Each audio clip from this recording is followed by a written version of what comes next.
to the flag of the United States of America and to the republic for which it stands, one nation, under God, indivisible, with liberty and justice for all. Okay, roll call, please. Okay, Commissioner Kennedy, Here. Chair Smith, Here. Commissioner Romero, Aye. Commissioner Sterling. Here. Scott, we have 4 here, Commissioner Say, Commissioner Carell, and Vice Chair Hewitt, Commissioner Hewitt, my bad, are all gone today. Sorry. Scott, we have Commissioner Carell, Commissioner Say, Commissioner Hewitt, all absent tonight. Okay. This is a time for any member of the public to address the Planning Commission on any item that's not on the agenda tonight, and no action will be taken. Okay. So our first agenda item is the minutes from April and May, but we need to continue them because not enough people tonight. So do we need to make a motion to continue them? Scott, we need to continue the minutes because we don't have a quorum. Do we need to make a motion to continue? Yes, there would need to be a motion on the floor. I'll make a motion to continue the April 16th, 2025 and the May 21st, 2025 minutes to the next meeting. Can I get a second? I'll second that. Okay.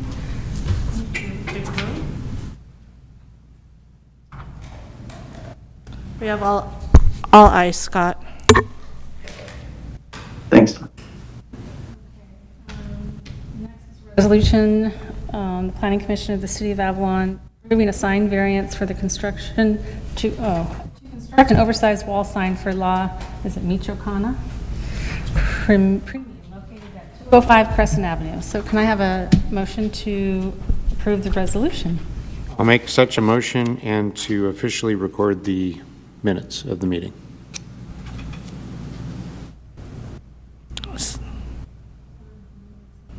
Recommended action is approve and file in addition to the live recording of the meeting. I'll second that. Call for vote.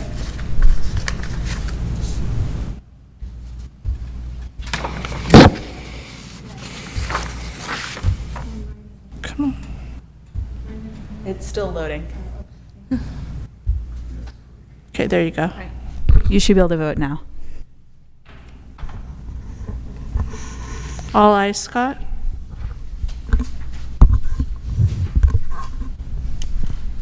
Okay. First, public notice. Thank you, Chair. Kelly Rebuffo, Contract Planner. So first item under public hearings this evening is the continued public hearing related to the revocations for conditional use permits and transient rental licenses for failure to maintain a business license or pay TOT.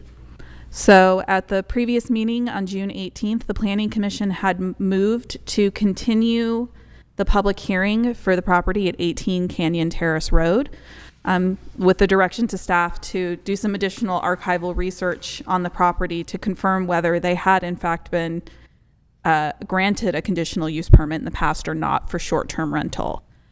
So we were able to pull the CD with the video of the meeting from 2009. So it was February of 2009.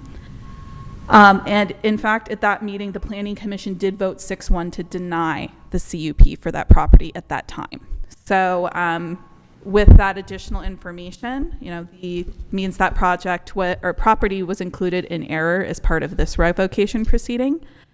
So staff is recommending this evening that since there is no CUP to revoke, that we would like to withdraw this property and the associated resolution that had been prepared for it, which was PC 25-30 from consideration by the Planning Commission, since there's really no action for you to take at this time.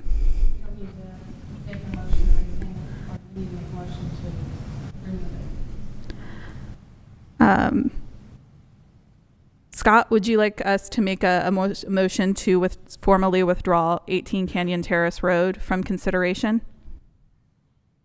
Yes, as a formality, let's have a motion to withdraw it from consideration for the resolutions of revocation.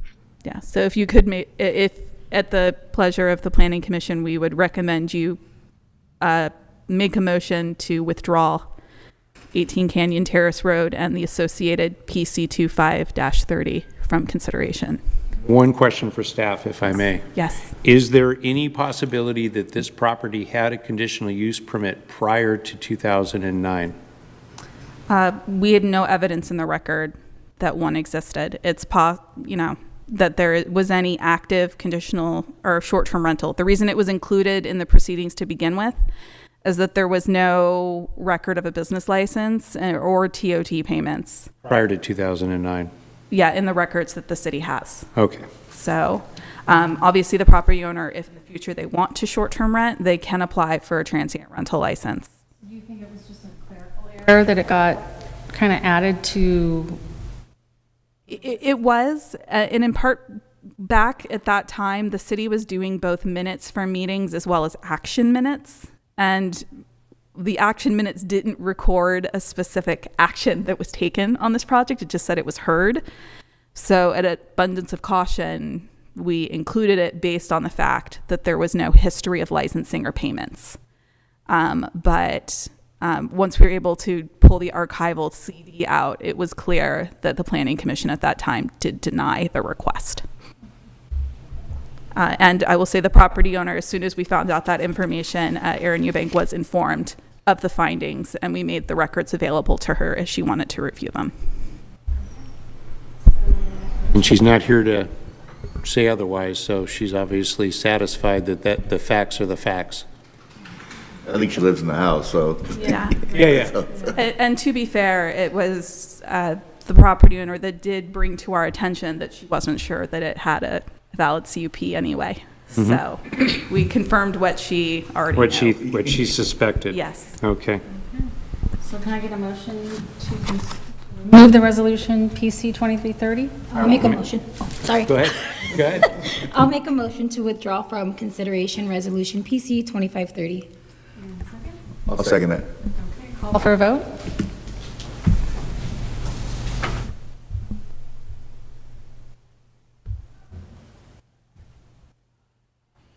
We have all ayes, Scott. Thanks, Don.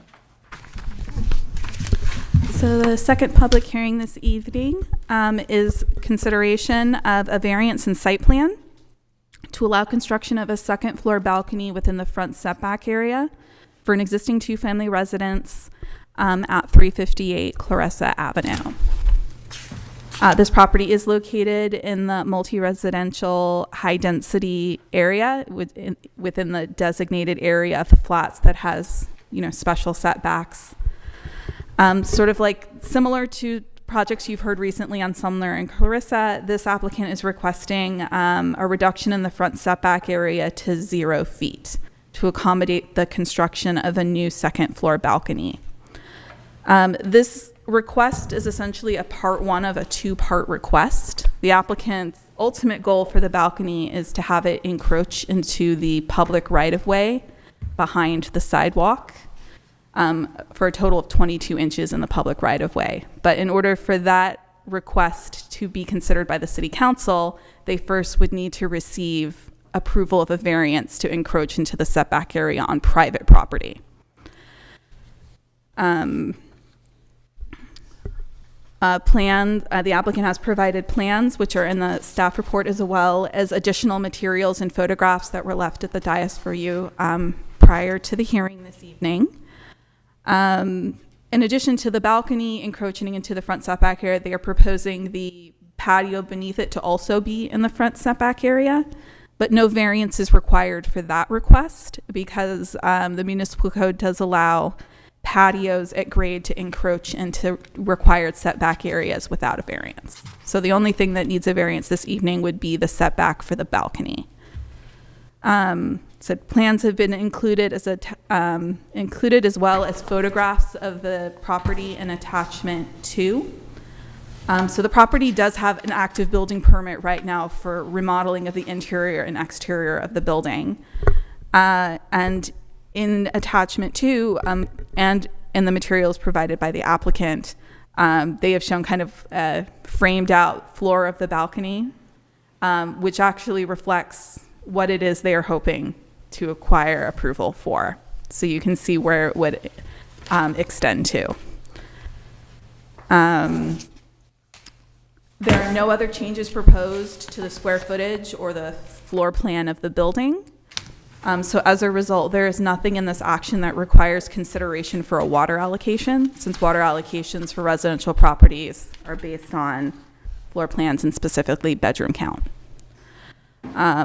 Based on the precedent that's been set by the Planning Commission for similar requests recently at 304 Sumner and 306 Carissa, staff is recommending approval of the requested variance based on the findings that it would allow the property owner to enjoy the same privileges and use of their property that other property owners have within this area of the flats. Based on the findings on the staff report and proposed resolution, draft resolution 25-48.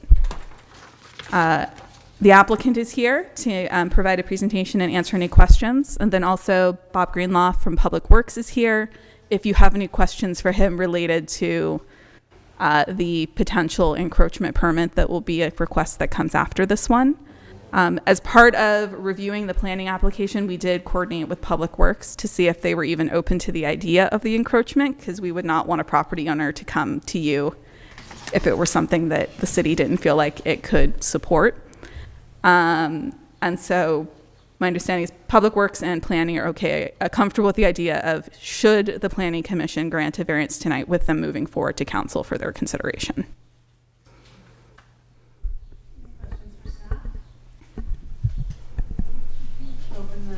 Public hearing. If you'd like to speak on behalf of your, state your name and address, please. I'm sorry? State your name and address, please. Doug DeCesar, 381 East Whitley, and I'd just like to thank you guys for taking the time and opportunity to look at the variance. I know it's a very difficult time in the city, and if you have any questions for me, I'm here, and please fire away.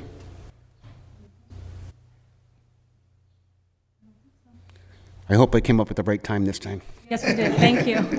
Thank you. Anyone else like to speak? Okay. Close the public. Questions for staff or for Bob? I think you're off the hook, Bob. Okay. No questions. You want to make a motion?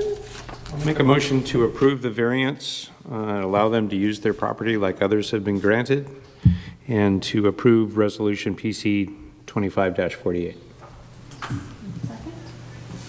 Second that motion. Call for a vote?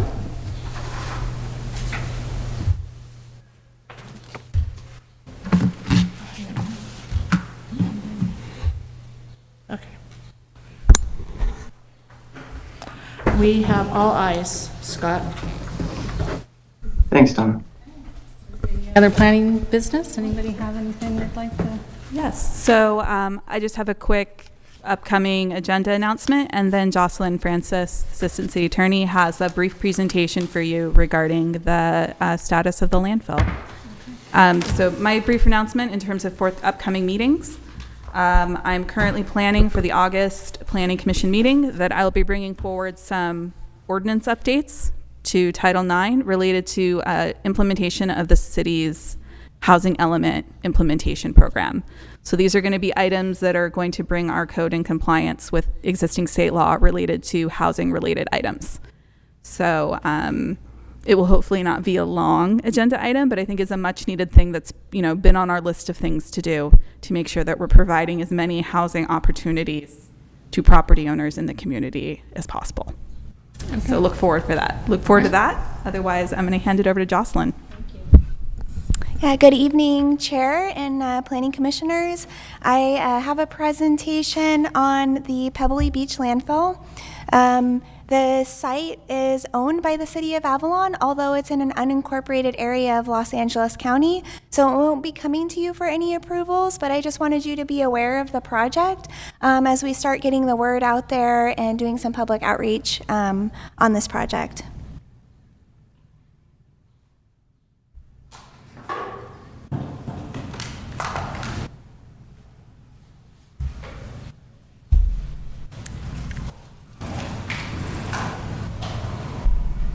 Jamie, can you? It might not work from that far away. That far away? Okay. Try holding it up to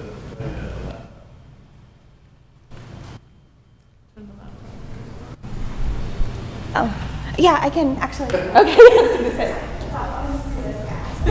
Okay. All right. So the background, as I mentioned, owned by the city, located in unincorporated Los Angeles County. It's 7.7 acres, and it's 161 feet above mean sea level.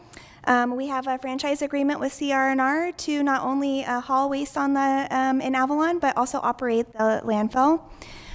We have less than 2.5 years left of life on the landfill as it stands right now. And so the solution that we've developed is a vertical extension of the project site. Our current use is roughly 5 to 7 tons of waste per day come into the landfill site. And this project would give us another 25 to 27 years of life on the landfill, which is great. So I'm doing this very similar presentation tomorrow to the Los Angeles County Regional Solid Waste Task Force. So there's some slides in here to give you an idea of where the project site is, but you all are more familiar with it than folks over town. So here's just a couple slides that kind of give you some context on the location of the landfill, the MRF facility, and it's how it's adjacent to our wastewater treatment plant, the Edison plant, our household hazardous waste facility, and the Jordan cement plant. So the project scope is to construct a 20-foot mechanically stabilized earth wall that would go along the toe of the existing landfill site. This 20-foot wall would allow the site to vertically extend another 45 to 50 feet up high. And like I said, that would increase the site life for another 27 years. The idea is to do a phased approach of the site. So initial construction, we're really hoping to start in 2026, and then the second phase in 2028, a third phase in 2030. That'll really help the city in financing this project and allow for less disruption of day-to-day operations up at the landfill. So some tasks that we've completed so far with Los Angeles County, we've submitted our project description, we've done an analysis, we've had early consultation, that was last year. We completed a significant ecological area conditional use permit and coastal development permit applications. Those were submitted in December, along with a variety of special studies required for the project, which includes aesthetics, air quality and greenhouse gas emissions, biological constraints, resources analysis, cultural resources, noise, geotechnical studies, and various reports. Then in May of this year, we submitted an initial study for a mitigated negative declaration, and that was like a big relief for the project team to get that submitted to LA County Regional Planning. So it's in the review process right now. I've started hearing feedback and input from different county departments like Public Health and Public Works, the Air Quality Control District, and so far it's moving along. Like I had mentioned, tomorrow I'm presenting the project to a committee that oversees all the solid waste facilities in Los Angeles County. We had on-site visit with our regional planner and a biologist from the county 2 to 3 weeks ago on the project site, and we're hoping in the beginning of August of having an all-hands meeting where all the county departments are in the same room along with the city and our consultants to answer any questions they might have regarding the project. And then fiscal year 25-26, really work on that design, engineering, and procurement process for the project. And then, like I mentioned, we're looking at a phased approach for construction. So this is a image of the proposed final design, which is very important to the county and to CalRecycle in the state of California. They want to know what the landfill will look like once it's closed. And so the idea is to have it be a common open space area, really, and use endemic plant species to make it kind of blend in with the existing area around the landfill site. So project benefits, like I said, it increases lifespan another 25 to 27 years. It stays within the existing limit of waste. It postpones siting a new landfill or moving waste off the island, which would be very costly to us as individuals in this community.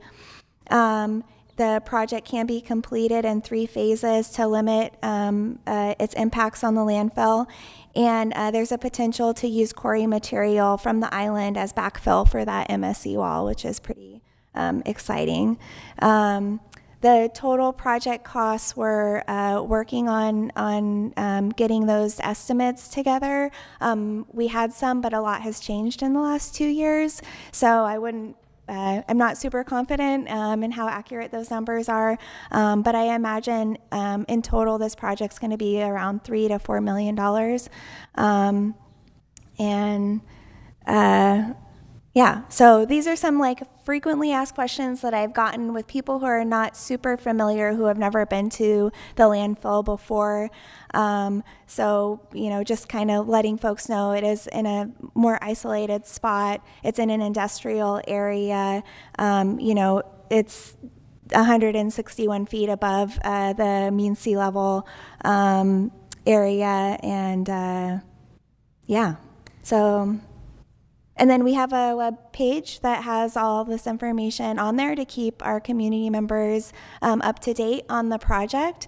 And that concludes my presentation. I just want to see if you have any questions about the project, if you have any recommendations on getting the word out there and sharing this project. It's a little bit of out of sight, out of mind, but it's so important to divert what we can from the landfill and give us a little bit more time to get this project completed. So, yeah.